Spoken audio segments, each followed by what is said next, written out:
Iba't ibang klase ng babae kung mag-aasawa ka.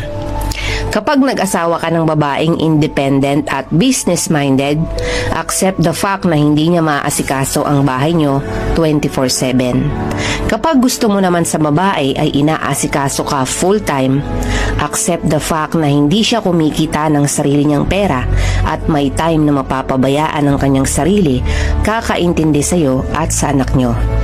Kapag gusto mo ng babaeng makinis, maputi, at chicks na chicks, accept the fact na kapag inasawa mo yan, kailangan mong sagutin ang lahat ng expenses niya sa beauty products to maintain her beauty. Kapag gusto mo ng babae na hindi ka bubungangaan, make sure na itatrato mo siya ng tama at tutulungan sa mga gawain.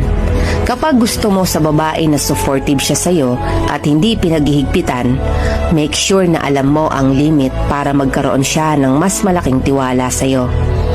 Remember, a woman is a reflection of how you treat her. Kaya hanggat maaari, babaan ang expectations sa isang babae. Dahil walang taong perpekto. Heto ang mga visit sa buhay mo. 1. Kilala ka lang pag may kailangan sa'yo. 2. Kaibigan ka pag may pera ka. 3. Kahit nabigyan mo na, madamot ka pa rin. 4. Masama ang loob pag hindi mo napagbigyan. 5. Hindi marunong magpasalamat. 6. Inggitero o inggitera. 7. Nagtatago kapag siya meron. 8. Hindi natutuwa kapag kumaangat ka.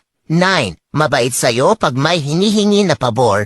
10. Kaibigan ka daw pero inilalaglag ka. 11. Nag-e-imbento ng kwento sa ibang taong kausap para mapagtakpan ang masamang ugali niya. Kaya lagi mong tatandaan na ang pagiging mabuting tao ay hindi basehan sa kung ano ang natapos mo o anong relihiyon mo. Nakikita ito kung papaano mo itrato ang iyong kapwa-tao. Pero minsan kailangan mo magbago dahil hindi lahat ng tao na sa paligid mo deserve ang kabutihan.